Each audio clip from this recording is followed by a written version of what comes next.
So, I finished seven 2 months ago already. Is it 2 months ago yet? March, April, May. Yeah, let's just say 2 months ago. I made a video about that. Have you seen that? I know it's already like I don't know, maybe late, but this has just been in my mind for a while, and I just thought to put it out there. So in this video, what I just want to be doing is that I want to be talking about some of the lessons that I learned or that I was reminded of even more during my service year, during my NYSC year. So this is for you if you are currently serving, or if you're already done with your NYSC like me, or probably you are still an undergraduate and you are looking forward to serve. I guarantee you that there would be some things that you will be able to pick up from the things that I will share, or at least just things that you will be reminded of, and I am hoping you will stick around to the end. And actually, most of the lessons that I will be sharing, these are lessons that I've already learned or that I've already observed in my own journey so far, before I even went for NYSC and all of that. But then NYSC helped me kind of practicalize some of those things even more. It helped me see that, these things that I've been learning, it actually works. These are practical things.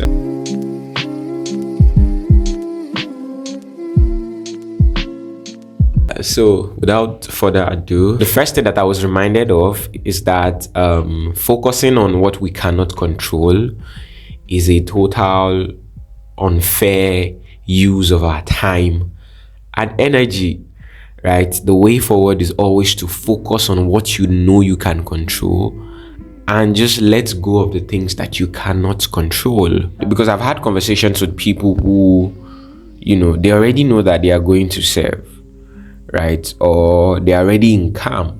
But then when they see the call-up letter, they start saying all sort of things. They start being all negative.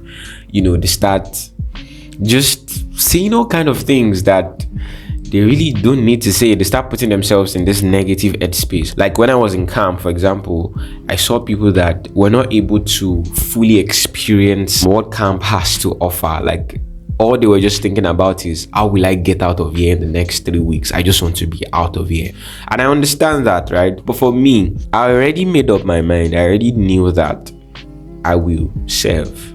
I already knew that, I already registered for this, to do it this year. So I am expecting my call-up letter anytime soon, right? I already know that it's mandatory, it's compulsory to be in a camp for 3 weeks, and I already know that the conditions may not be as conducive or as comfortable as my own house or my own personal space or my own apartment, right?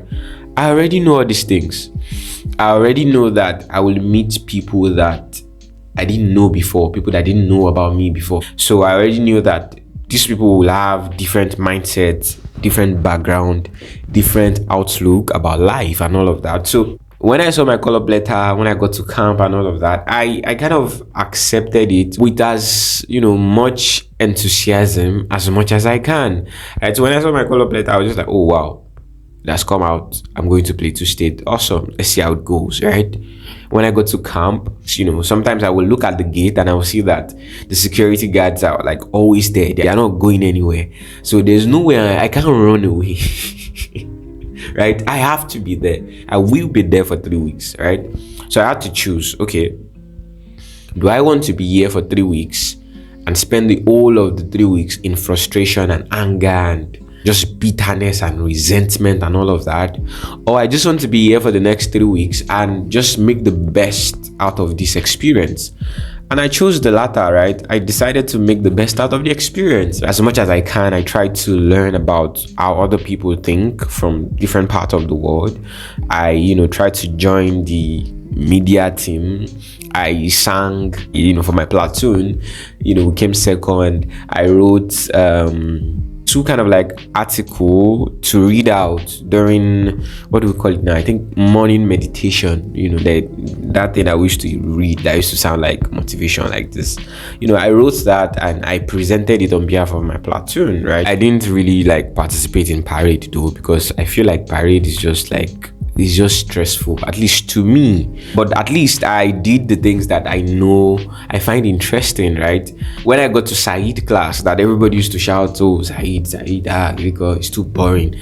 I already know that I can't change the timetable. Said is there compulsory. I already know that we will be there for long hours, for a very long time. So as much as I can, I was asking questions. I was making notes. I was writing notes. I was participating. I joined a class that I could relate with. I joined photography and videography, and we did a couple of interesting things, right? I already knew that those were the things that I would face. So there's no need to be fighting it, because I can't control it. I can't control not going to camp. At least I didn't want to do that, right? I can't control not being in that camp for 3 weeks. At least I didn't want to go the other way. Some people will say, oh, you can, maybe you can just fake something and just like find a fake medical report and all that, but I didn't want to do that. So I already know that what is in my control right now is to make the best out of this experience, and that was what I did, right? And that's the first thing that I think that NYSC experience reminded me of, right? Just focusing on what I can control and just letting go of the things that I can't control, right? And that way I was able to be more at peace and be more joyful and hopeful and excited about the whole thing, right? So yeah, that was the first thing. And another thing that NYSC kind of reminded me of, or that I learned during that NYSC time, is that as much as you can, always stay positive and say positive things about what you want, about the kind of experience that you want. Maybe this should have even been the first point, but what I'm saying is that I remember when I will have conversations with people and they will be like, oh, NYSC experience, especially camp experience, is always horrible, is always terrifying and uninteresting and disgusting, and just they'll put you in a place that you don't like. You won't be able to like cope. You won't blah blah blah. But I told myself that anytime anybody come to tell me that, I will stand my ground and I'll be firm and I will be positive about it, right? So whenever anybody say, oh, this is the experience that I had, it was a awful and bad and terrible experience, I would tell them, oh, that would not be my own experience. I am looking forward to something positive. I am looking forward to something hopeful, right? I'm looking forward to something exciting. And that was what I got at the end of the day, because there's power in our tongue. There's power in our words, right? Plateau State's Mango Camp happened to be one of the best camps compared to others, right? We had like toilets to our own, even though there are people that mess up the toilet once in a while, but we have cleaners that come to clean the toilets. We have a mirror like that in the toilet area, and we have water. The food wasn't too bad, so things were not that bad, things were good, right? Our room is quite okay. The beds are not bad, right? It's not as conducive or comfortable as my own space, but for that kind of experience and what I've heard, when I got there, it wasn't bad, right? And because Mango Camp is a very like cold place, because Plateau State is very cold, there was no mosquito, right? We just had to like cover up ourselves and prevent ourselves from the cold and all of that, and so it was cool, right? I got what I declared, right? And that's one thing I learned again, that always declare something positive, always declare something hopeful, something uplifting, something encouraging. And what I realized was that even when you get to a place and it didn't come out as you expect it to come out, because you have said so much positive things and you have tried to maintain a heart posture of positivity and open-mindedness and hope and light and enthusiasm and all of that, that is the state that you will work in. Most likely you would be more interested in keeping the hope alive, in staying encouraged, in staying gingered and motivated, rather than staying depressed, right? So There's power in our tongues, and it's we have to always like put that into practice, right? And I think another thing that I learned, or that I was reminded of, is that where you are is where you are, or should I say, be where you are, right?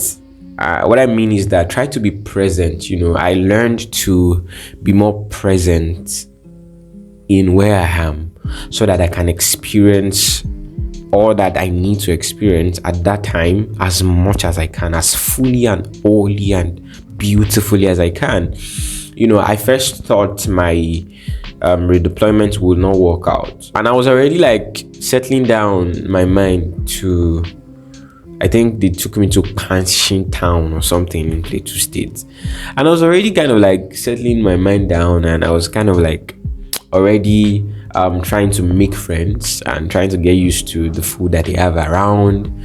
Even though I spent just like a night before I later realized that, the redeployment can still work. But then I was already like going to a place. I was already like having a conversation with a guy at the time who was also like learning photography. I was telling him that, I'm into content creation. We can do so many things together. We can go to this place, go to this. But we even like took some pictures. Like we went to like a mountain top in that same evening that we go back from camp. We went to like a mountain top, and we were exploring and seeing all the beautiful places in the town. And we already like saw a lady that said, she can teach us the language and all of that. And I was really like being present, and that allowed me to be more at peace with myself, right? So that's something that I learned again. Like, it's so amazing how much one can learn when one is just present, especially when, like I said with the first point, when it's something that you can't control. Because at the time I already thought,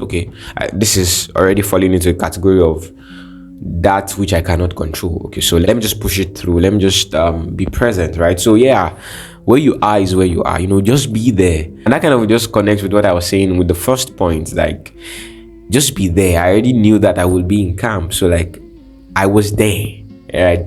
And that made it more beautiful. It made me have like beautiful connections, create beautiful memories, beautiful content and all of that. You can watch the first video that I made straight out of camp. It's beautiful, and I think another one that I learned, which is very important, is how that we should not let fear be in the driver's seat, right? What I mean is that fear will almost always be there. Like, as humans, we will always feel fear, especially when we are moving into a new territory or a new environment. It's our brain, or maybe our mind, trying to protect us, right? It's normal. It's a human thing to be afraid, to be anxious, right? But we can put fear and anxiety in the passenger seat while we maintain the driver's seat, so that we're not letting fear control us. We're just like keeping it at the passenger seat, and we are the one controlling, right? Because I realized that once you see that the reason why you don't want to make a decision, the reason why you don't want to do something, is because you are afraid, right? I think that's more of the reason why you should do it. Because for me, I had to make a decision of, I want to quit my job and come down to Abeokuta. I've said this many times in this NYSC series, right? And to date, I am happy I made that decision. Really, I am happy, because now I've met new people, I'm in new environments, I've had new opportunities, and it's just been amazing so far. Because my redeployment could have worked back to Ibadan if I really like pushed hard. But something in me was just telling me to just go to Abeokuta. Even though I didn't know anybody there, I didn't know what to expect. But something was just like, your deployment originally is in Abeokuta. Just stay there. It's worked to Abeokuta for a reason, right? Just like you went to Plateau State for a reason, and you didn't tamper with that, right? Because I had the chance of saying, maybe I don't want to go to Plateau State, but I decided to go and see whatever life has for me there, and it was amazing, right? And then that was the same thing I thought about when I redeployed, and it worked to Abeokuta. And immediately I entered into Abeokuta, I just had this inner nudging, this inner witness that stay here, just remain here, just serve here, don't go back to Ibadan. And I was like, are you crazy? You want to quit your job? But then I did quit my job, and it was amazing, right? I didn't regret it. And that's another thing that I learned, that on the other side of our fear is where our opportunities are, is where we will be able to achieve our dreams or take another step towards achieving our dreams. On the other side of moving outside of our comfort zone is sometimes where our answered prayers lies, right? Because if I didn't move out of my comfort zone and come to a new city and try to restart, I wouldn't have had the doors that I had open up to me. I wouldn't have had that today, right? So yeah, that's another thing I learned, and I think I really learned this in a very beautiful way in this experience in Abeokuta, really, because I never really saw me getting a job again in Abeokuta or being able to settle and all of that. I really didn't see it in the picture. I just trusted that inner witness, and yeah, man, it's been beautiful so far, And I think another thing that I learned is to always stay positive on one's dreams, one's interest, one's curiosity, right? I'm not sure if I'm putting that the right way, but let me explain how it went for me. Because I got to Abeokuta, I've shared this before. I was posted to a place where I had to deal with some real estate stuffs, and I didn't really just really like the vibe of the whole thing. I really did not like it, and people were like, "Oh, our LGI is very difficult, or I won't be able to change my PPA, blah blah blah blah blah." But I was just hopeful, really. Although I was already talking to the man that, I can create content around what you do, let me do that.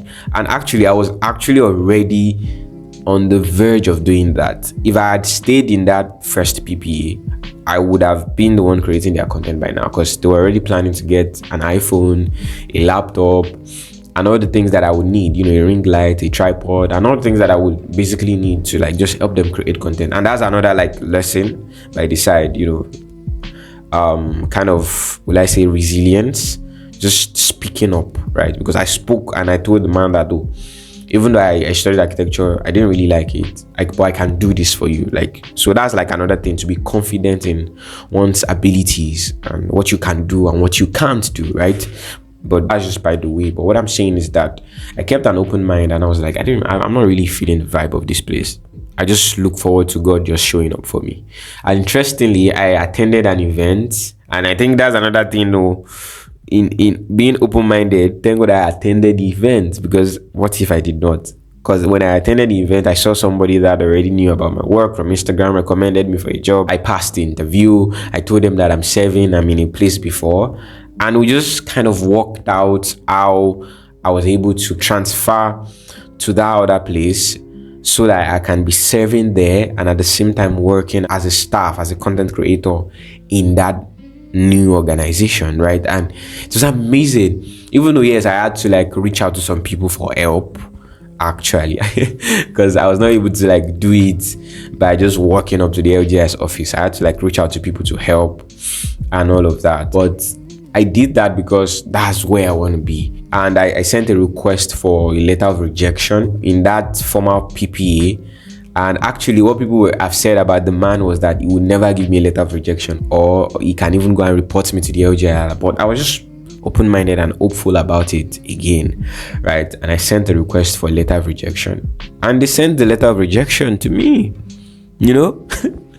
I don't know, but the man sent it, and I was able to leave and go to that new place now that I got a job and I'm serving there. So they were giving me client's letter, and I was also being treated as a staff, right? Which is where I work today, And in that, I think it's important to also see how that life kind of reminded me of the importance of speaking up for oneself, right? Because when I got there, I didn't just present myself as a core member that is just looking for a PPA. I presented myself as, I have what you guys are looking for, right? I'm a content creator and creative storyteller. I'm a content strategist, right? Those are the things that I can do. I came up with a proposal and a content calendar and all of that, of how I can move things forward, how I can tell the story of the company better and all of that. I presented myself as someone that has a skill, that has something that I can contribute, not just as a core member that is looking for somebody to help him. Yes, I understand that it's not everybody that will be able to be in that position, but I'm saying that if you know you have something, if you know that you can do something, be bold about it, right? Because we live in a world where you need to speak out for yourself. You need to speak. You need to kind of like show people how you want them to treat you, basically, right? So yes, okay, before I went for the interview, I already like told the CEO, and that's another thing, honesty, sincerity. That's another thing I learned, right? I was honest. I was sincere with the CEO that, even though I've kind of shown him what I can do and told him what I can do, right? Because he reached out to me on LinkedIn through that friend and all of that. But I was honest about it, that I'm serving somewhere. I didn't have to lie, right? I was like, he may say no, but I need to be honest about this so that we can find a solution together if he really wants to have me, right? I didn't have to lie about it, because lying about it only makes things worse. Like, I'll be in a state of mind that I don't like, trying to like protect a lie, because when you tell a lie, you have to tell another lie to protect that lie, then tell another lie to protect that lie and the lie, and it becomes all messed up, and there will just be a time that one will just lose guard and everything will just be messed up. And I didn't really want to put myself in that headspace, so like I already told the CEO, but then he said, we can do something about it, don't worry. Then I came for the interview. I presented myself well, confidently, boldly, truly and authentically as much as I can, and they saw that, I really truly had value to offer, right? Maybe I should do another video later on some of the things I've learned about interview. Should I do that? Let me know in the comment section. Some of the things I've learned about like how to present oneself in an interview in a favorable manner, but that's just by the way. But so yeah, it was after the interview, then I told them that, I'm serving and all of that. And I didn't let that kind of reduce my value or the value that I was demanding for, even like salary wise and all of that. And that was just amazing for me. And that's another one. Another thing that I learned, or that I was reminded of, or that I saw in action during my service here, is that when you have something in mind, when you have an inner witness, an inner nudging to do something, everyone around you doesn't have to always understand it. In as much as you understand it and you know that it's true, stand by it. People will later come around. Because when I first told my parents and even my partner that I'm feeling like I want to stay back in Abeokuta, everybody thought I was crazy. Everybody thought I don't know what is wrong with me, because do you know how hard it is to get a job, and all of that. And I was already like working as a content creator already, and they were already like giving me my own space. They were no longer really bothering me about practice architecture, because now I had a job, right? I think at that time, and me telling them that I wanted to stay back in Abeokuta was like I was crazy. They were trying to advise me not to do that, giving me reasons why I should stay back and all of that. Yeah, actually, my step-granddad kind of encouraged me to embrace whatever I feel like doing, though. I'm grateful to that. And yeah, after a while, they later said, I should embrace whatever I want to do. But for the longest time, they were like, no, don't do that, can you come, blah, blah, blah. But like, I knew what I wanted and I stayed by it. And I was explaining to them that we never know what God has planned for me, so don't let me walk out of God's plan for me, because I'm really feeling it that God wants me to stay back in Abeokuta. I'm really feeling that inner witness, so please just let me go. So sometimes you just have to like hold on and just stand your ground on the things that you are feeling, because people are not the one feeling what you are feeling, and if you don't do it, you will be the one to live with the regret, not them. You will be the one to live with regret. And that's something that I was reminded of again. I stood my ground, and I'm glad I did, because now they came around and they understood, and they are now like cheering on for me and supporting me. I mean, the first time I came to Abeokuta, I told my partner that I'm coming back immediately, right? And the shock on her face, the shock in her voice actually, and even on her face when we later saw physically again, when I told her that, hello Queen, I feel like I'm going to be staying back in Abeokuta, like it was as if I was crazy. She was so shocked, because we never talked about that. The plan was to go there and see how I can get myself back to Ibadan. But I stood my ground and I explained it respectfully. That's another thing, right? I explained it respectfully and beautifully and sincerely and truly, but firmly, as much as I can. And another thing was, to just be open-minded to experiences, because I met some amazing people. We had amazing conversation, and there's still one of them that till today is like one of my closest friends. I think I can call her my closest friend now. So her name is Muniro, and she's just amazing, right? I met her, I was just, because I try to be open-minded as much as I can. So at CDS, she walked up to me and she was like, "Oh, I'm planning to do this video, blah, blah, blah, blah, blah." And I was like, "Oh, I'm all in," right? I was open to the experience. And from there, we started connecting. From there, we started sharing things with each other. And we're building an amazing, amazing, amazing friendship now. And it's just beautiful. We talk in depth. We know things about each other that we really don't tell any other person, as it were. And it's just so beautiful. So yeah, those are lessons that I can remember at this moment that I learned or I was reminded of during my service year, during my NYSC year. Letting go of what you cannot control and holding on to the things you can control. Where you are is where you are, being present, being open-minded, being honest, being sincere, remembering that on the other side of fear is where our answered prayers and where the opportunities we are looking for are. Be positive with your words, because our words carry power, right? And just being hopeful and enthusiastic, and basically everything that I've said, those are the things I learned and I was reminded of during my NYSC year, during my service year. And if you are also done with NYSC and you can relate with any of these points, please drop it in the comment section. Or if you have some things that you learned during your own time serving, please drop it in the comment section. Or if you are currently serving and you have some things that you want to add to this whole conversation, this whole rant of mine, please drop it in the comment section. You can even drop a question if you have one. Maybe I can help, or maybe someone in the comment section can help. Who knows? And if you are an undergraduate looking forward to serve, I hope this has encouraged you one way or another. If something resonates with you, drop it in the comment section. If you have a question, drop it. Anything, wherever you are, whatever level you are, just let me know in the comment section. Drop your thoughts. Let me know what resonates with you. And